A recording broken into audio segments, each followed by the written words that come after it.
Hi, everybody. This came about, like Aaron said, I've been doing this for 35 years. I've never really done anything else except cook. There's only one way for me to live, or well, I thought there was only one way for me to live, and the pandemic has just thrown me for a loop. So I started writing this blog. It's been really cathartic for me. Um, it's open doors. It's open windows to have people see me in a different way. But if anybody knows me, I can talk forever.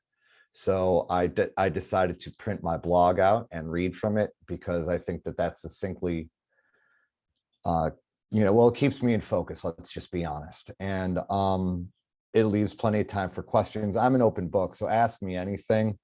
But I'm going to try and just stay focused and read from this because I'll take, before I know it, the 45 minutes is up and nobody's done any, there we are. Anyways, it's my blog post called My Dirty Little Secret.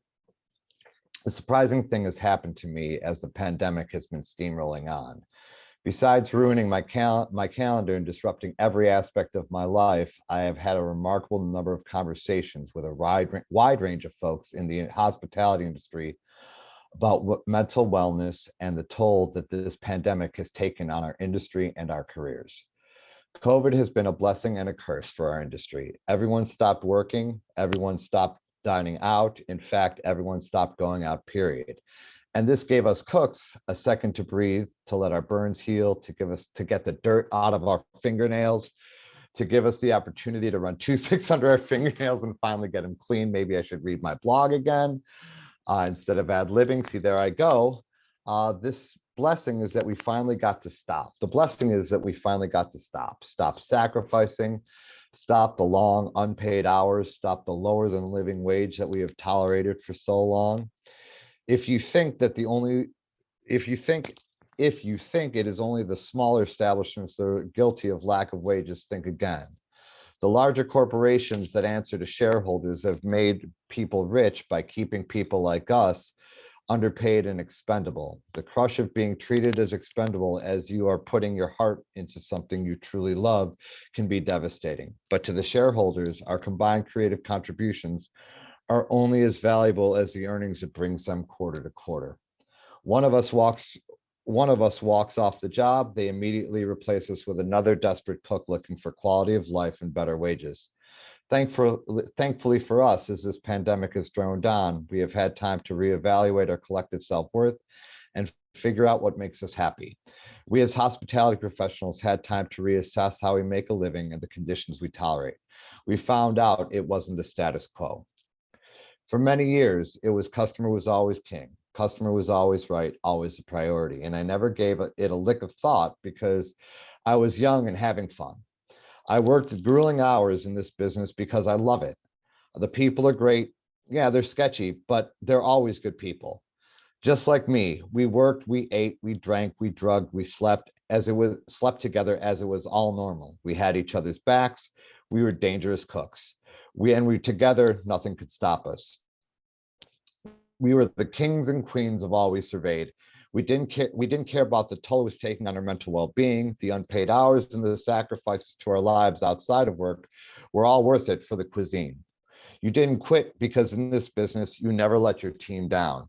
After all, Michael Jordan was always there for Scottie Pippen and vice versa, and we followed suit. Five fingers or one hand, the strength lies in the fist. Five fingers or one hand, the strength lies in the fist. And that's why my colleagues and I were. That's where my colleagues and I were. If the food was good, we would put up with anything. It was just accepted.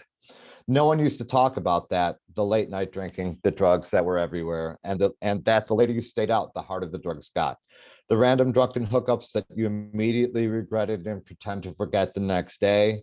No one used to say anything because one time or another, we were all partaking and we were all guilty.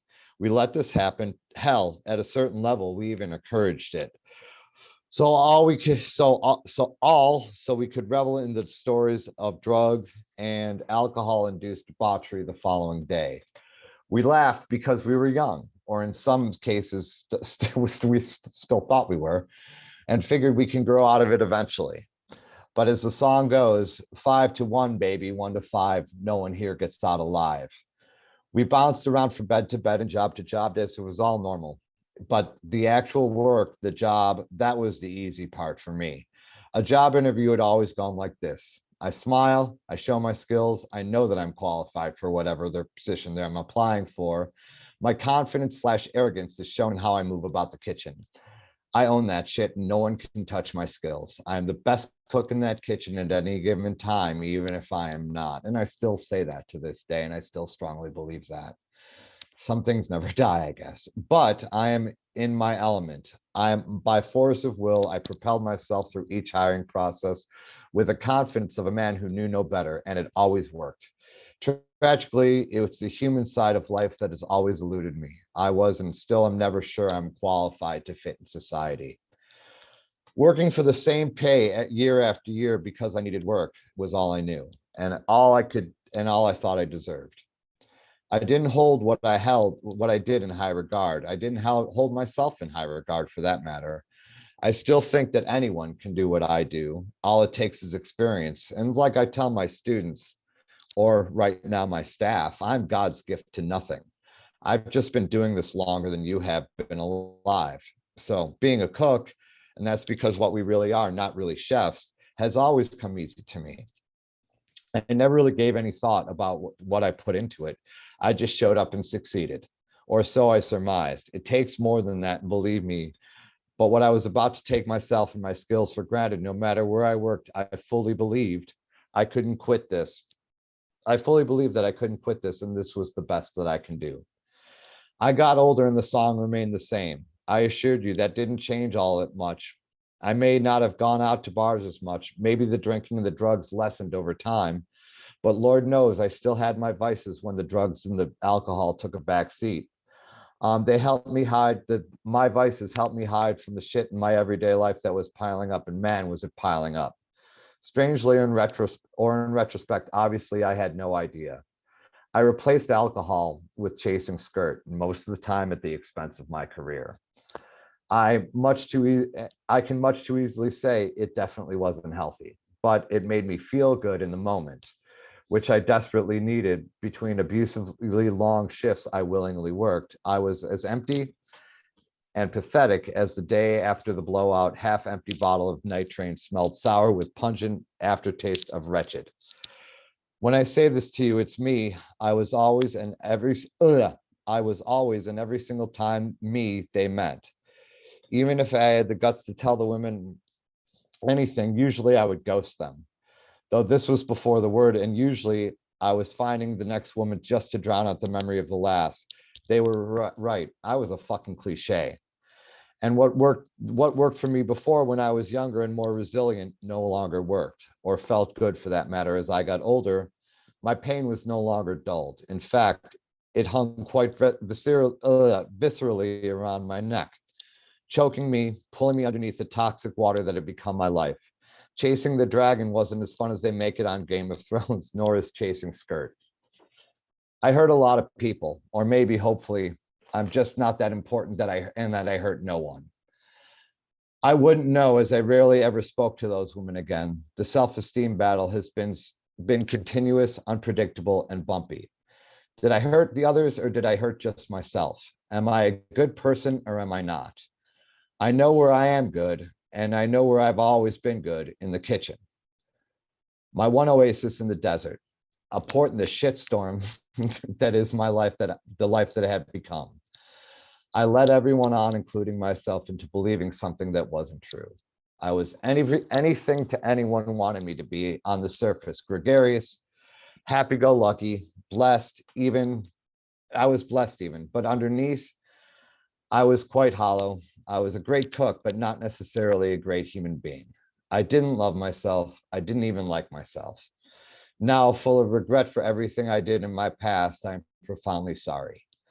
In my own way, in my own time, I got help, even though I didn't know how much I needed it, and for that, now I am thankful. But I do carry these actions around with me. The memories cling to my sides and envelop my chest in shame. When using when using and abusing lifestyle passed, when the using and abusing lifestyle passed, what was left was the awareness that I felt I was professionally paralyzed as a chef. I happened to hold a chef's job at a prestigious law firm in my mind. I happened at the time to hold a chef's job at a prestigious law firm. In my mind, was telling me I could not quit that job, as I hated that job that I hated with every fiber of my being. Cooking was the only thing I knew, and the reasons, physical and psychological, it was becoming unbearable. I can blame many things, but the work itself was not to blame. There had been 7 chefs at that job that had come before me, though that place for the previous 18 months before I took it over, and my arrogance thought I could do it, but I couldn't. So one day before the start of my shift, I'm going to go off course. I was holding a knife in my hand, and I couldn't quit this job. I couldn't quit it because as a chef, you can't quit. And I was holding a knife in my hand, and I was holding it, and I had a cut glove, and I was rubbing my blade along the fat of the palm of my hand, because I figured as a chef on my left hand, I don't really need that part, that it's fatty, and I could cut myself and I could stitch myself up, get a couple weeks off, and figure out my next thing. And then my wife's voice came, my new wife, voice came in my head and said, you know, don't do that. Stop that. Put the knife down before you cut yourself. Call me. So a whirlwind happened. I called my wife, and the next thing I know, I'm being committed to a hospital, and probably was the best thing that ever happened to me, because I immediately became self-aware that I was more than just my fucking job. Now I have great days and I have bad days. I was teaching for a while and I loved that, but God damn it, that failed me too. And COVID is fucking my life up. But every day is better. And every day is better. And I'm cooking for people that are now grateful for me, that I'm never going to go and try and cut myself again. I didn't want to kill myself. I just didn't know how to quit. One thing CHOW and one thing this COVID discovery has taught me is that I'm not alone. And I have a bunch of people that feel the same way I do. I don't know what it's like to be an old chef, but I'm going to fucking find out. And you know what? I can share more and I could read more.